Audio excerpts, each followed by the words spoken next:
On peut applaudir ce premier face-à-face, s'il vous plaît, de l'après-midi du Future of Work Forum Africa. Mesdames et messieurs, bonjour. Hier, on s'est parlé, pour ceux qui ont assisté au débat d'hier. Moi, je suis parti avec beaucoup de plaisir et beaucoup de bonnes ondes hier parce qu'on a été extrêmement, très sincère dans notre propos. Et aujourd'hui, on va parler évidemment de marques, de brands. Et je pense que les marques, c'est exactement le sujet qu'on appelle en arabe Sahl Mumtani. Je ne sais pas si dans la salle, des gens peuvent le traduire en français. Moi, je n'ai pas les mots pour. Mais Sahl Mumtani, c'est vraiment quelque chose qui semble facile, mais qui ne l'est pas. Qui ne l'est pas du tout. C'est vraiment le mot traître. Une marque, c'est quoi une marque? C'est la boisson que vous êtes en train de boire. C'est la marque de voiture que vous avez empruntée pour venir. Et en même temps, on se dit, la marque, c'est facile. Mais non. Quand on y réfléchit bien, nous venons pour la plupart d'entre nous du monde de l'entreprise. Et dans nos entreprises, nous avons des produits, nous avons des marques. Et parfois, nous avons des marques qui sont plus grandes que nos entreprises. Et on crée une marque qui finit par devenir plus grande, plus pérenne, plus résiliente que l'entreprise. Certaines entreprises ont souffert de Covid et leurs marques sont restées intactes. Et après Covid, on a vite cherché les marques et non pas les entreprises. Et malheureusement, surtout pas les entrepreneurs. Parfois, on crée des marques en pensant qu'elles vont servir l'entreprise et finalement, la marque devient plus forte. Aujourd'hui, j'ai l'honneur et le plaisir de vous poser une question que je pose d'ailleurs à tout le monde. Qu'est-ce qu'une marque pour vous aujourd'hui au Maroc? Quand on dit des marques, j'ai créé une marque, j'ai déposé une marque, est-ce qu'une marque est aussi simple que ça? Ou alors une marque, c'est beaucoup plus sérieux? Merci beaucoup. Et je suis ravie de pouvoir partager avec vous cette première intervention dans le cadre de ce panel. Et très heureuse de voir des visages familiers. Alors, qu'est-ce qu'une marque? C'est une très bonne question. Alors moi, je dirais que c'est notre capital immatériel. Et je parle de capital. C'est pour donner tout le sens à la marque, parce que c'est quelque chose de primordial. C'est quelque chose de pas concret, pas palpable, et pourtant qui a une telle importance dans tous nos faits et nos gestes et nos actions et nos réalisations au sein d'une organisation telle qu'une entreprise. Donc, on peut intégrer dans la marque la culture. Ça aussi, c'est quelque chose de totalement immatériel. Et pourtant, comment on peut construire une culture au sein d'une entreprise? Alors moi, j'ai la chance d'opérer dans une société de people. DXI Technologies, pour celles et ceux qui ne la connaissent pas, est une belle organisation de plus de 1500 talents. Et du coup, nous, notre capital, c'est ces compétences intellectuelles. Si j'ai bien compris, vous avez dit, j'opère dans une entreprise de people. Yes. Oui, vous voulez dire quoi par ça, en fait? C'est que c'est notre capital premier, c'est nos talents. D'accord. C'est nos collaboratrices et nos collaborateurs, et c'est celles et ceux qui créent de la valeur tous les jours que Dieu fait. Comment peut-on parler de marque quand l'entreprise est déjà une entreprise d'humains, de people? C'est quoi la marque alors? La marque, c'est... Comment on va dire ça? On va dire que ce sont nos succès. Le know-how, le succès? Oui, ce sont nos succès, ce sont nos réalisations, parce que c'est les actes qui parlent pour nous. Il ne suffit pas juste de décréter que nous avons telle et telle valeur, si on n'est pas capable de les déployer, de les incarner d'abord, et de les déployer dans un deuxième temps. Et c'est ça qui fait la force d'une culture d'entreprise. C'est quelle est notre capacité en tant qu'organisation de rassembler nos collaborateurs autour de valeurs communes et de faire en sorte à ce que nos people puissent incarner et porter ces valeurs-là et être nos premiers ambassadeurs pour faire en sorte à ce qu'on puisse attirer les meilleurs talents, parce qu'on est une belle entreprise qui nous développons en continu. Donc on a besoin d'avoir les meilleurs talents. On a besoin de les fidéliser, ces talents-là. Et on a besoin que ces talents trouvent du plaisir à venir travailler pour DXC et porter DXC comme je le porte fièrement via mon pins. Moi, ça mérite vraiment un applaudissement parce qu'être fier de sa marque, c'est magnifique. Comment est-ce qu'on... Vous savez, je sais comment on dépose une marque de yaourt. Je sais, je l'ai déjà fait dans ma vie un jour. Je sais comment on dépose une marque de voiture. Mais comment on dépose, comment on protège une marque d'une entreprise où l'humain est finalement le cœur de métier? Question compliquée. Non. Comment est-ce Non. qu'on peut... Vous avez créé des process, c'est ça les marques pour vous. Oui. C'est des manières de faire, c'est des valeurs. Comment est-ce qu'on peut leur assurer une pérennité? Comment est-ce qu'on peut les protéger? Bon, on les protège à travers justement tout ce que nous développons au quotidien, qui nous permet de développer, de continuer à développer notre business, parce que finalement, on est quand même une organisation économique. Donc on doit quand même réaliser notre raison d'être, réaliser aussi nos objectifs stratégiques qui évoluent d'année en année. Et justement, nos collaborateurs, nos talents, dans la mesure où ils sont alignés avec les valeurs d'entreprise, qui les incarnent, qui les portent, qu'ils témoignent par eux-mêmes, parce que ce sont les meilleurs ambassadeurs, donc ils en témoignent auprès de leur écosystème, leur réseau. Et que finalement, on s'entoure et on grandit ensemble, en attirant des talents qui nous ressemblent. Est-ce que la marque vous aide à attirer des talents? Bien sûr, dans le sens où la marque n'est que le reflet de ce que nous sommes de l'intérieur. Très bien. Donc si vous avez un conseil à donner à tous ceux dans cette salle qui ont des problèmes parfois à recruter et trouver des talents, c'est de leur conseiller de développer la marque, de la renforcer. C'est de développer la culture d'entreprise. Parce que, encore une fois, la culture d'entreprise, c'est quelque chose d'immatériel, mais c'est ce qui fait notre raison d'être et notre plaisir à nous retrouver ensemble. Typiquement chez DXC, si je prenais quelques exemples concrets, on est une entreprise qui, entre autres, portons les valeurs du sport. Ça fait partie de notre ADN, parce que les valeurs du sport, c'est des valeurs qu'on peut reproduire autant sur le plan personnel que professionnel. Donc on a plus d'une douzaine de clubs internes qui sont portés et animés par nos collaborateurs. Parce que quelle est la meilleure manière également d'engager nos collaborateurs pour qu'ils puissent porter dans les meilleurs standards la marque DXC, c'est qu'ils se sentent impliqués. C'est qu'ils puissent co-construire avec nous cette vie au sein le sentiment d'appartenance aussi. Et l'engagement, il se co-construit et il se développe. Particulièrement dans un secteur de l'IT où on est en mode hybride. Donc on n'a pas la chance de voir nos collègues tous les jours. Donc on est présent uniquement 2 fois par semaine au bureau. Du coup, il faut créer cet environnement et les conditions qui permettent aux talents de se rassembler, de se réunir autour aussi de leur passion. Et pas uniquement autour de projets et de sujets opérationnels. C'est ce qui permet de développer cette cohésion, ce sens de l'engagement, ce sens d'appartenance, parce que dans la mesure où on ne se voit pas tous les jours et que voilà, la marque, comme on le disait, c'est quelque chose d'immatériel, c'est autour aussi de ces enjeux-là que nous travaillons. Vous vendez tellement bien votre entreprise que moi, si je cherchais, j'aurais postulé. Je pense qu'on est nombreux à le faire parce qu'on aime le sport, on aime l'esprit d'équipe, on aime la culture d'entreprise. Je vous remercie. Merci au nom de Future of Work, je vous remercie et je vous dis bravo parce que vous avez transmis un certain nombre de messages qui sont importants. Et bravo aux équipes parce que tout ça n'est que le produit de notre intelligence collective. Excellent. Encore, voilà. Quelqu'un qui sait parler, ça fait plaisir toujours. La suite.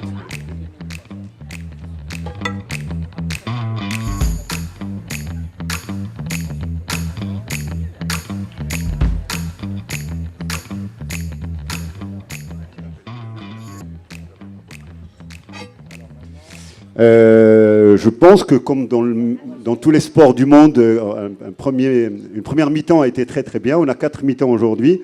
Donc quelqu'un a placé la barre très très haut en termes de culture d'entreprise. Et Lella Imen, j'aimerais vous reposer la même question.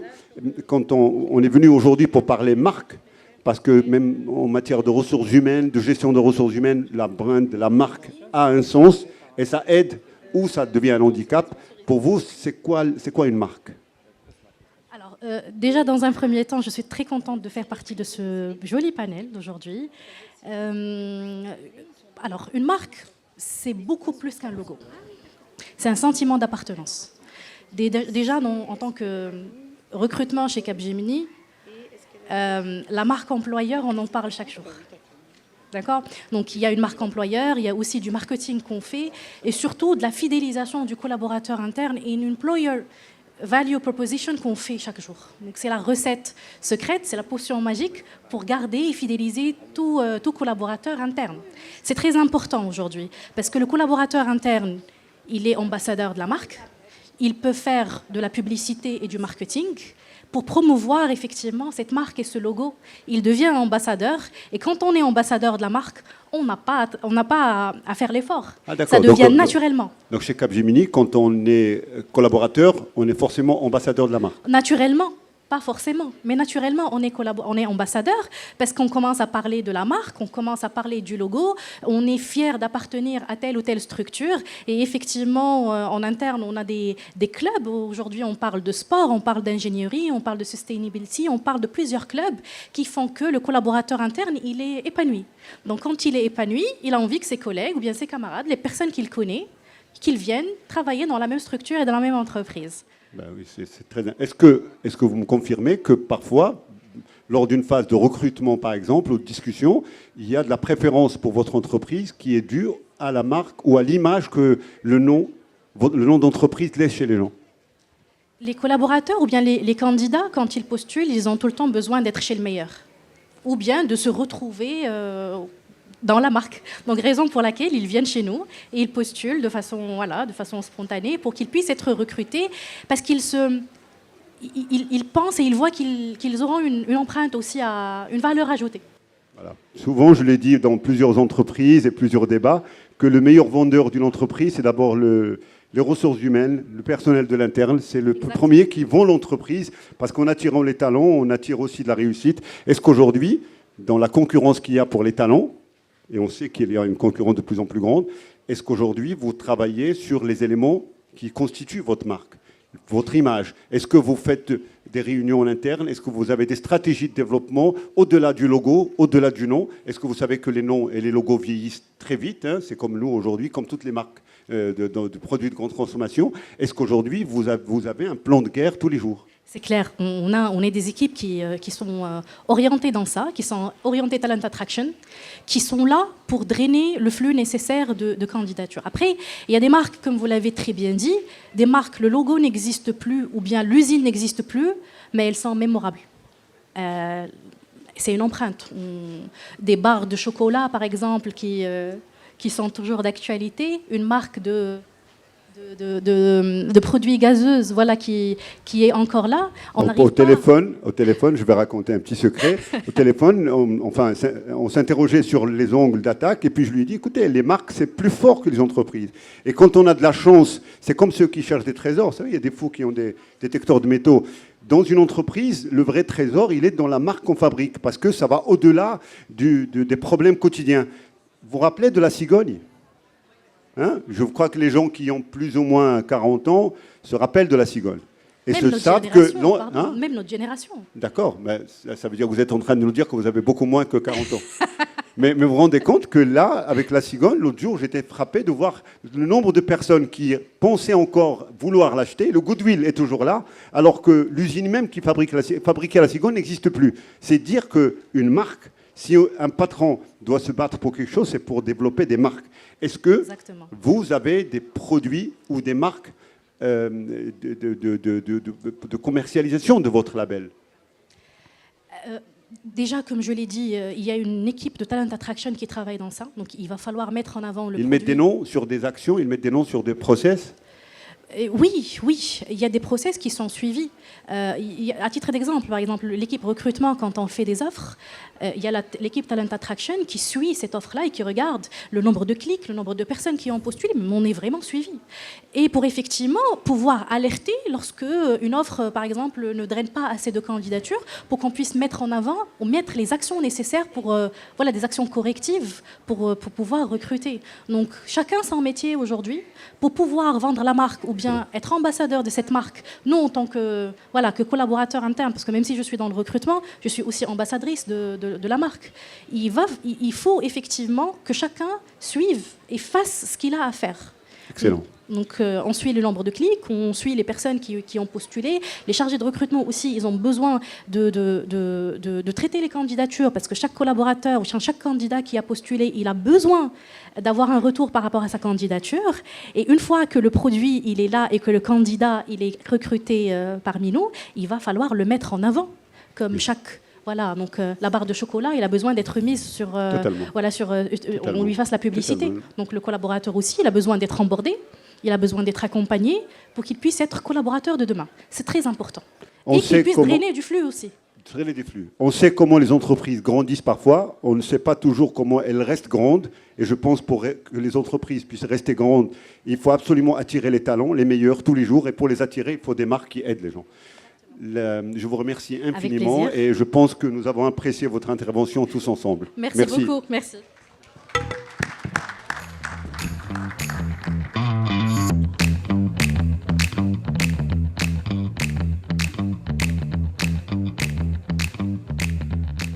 Je vous avoue que quand on a commencé à parler tout à l'heure, je n'ai pas oublié une seconde que je parlais à quelqu'un qui représentait ma banque.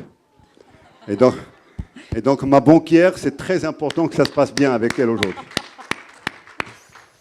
Vous savez, la chance qu'on a quand on a sillonné du chemin dans le monde de la pub et de la com avec tous mes amis et collaborateurs, c'est qu'on a vu des transitions, on a vu des développements. Et la banque que vous représentez, CIH, c'est une banque qui, au début, était une structure très froide.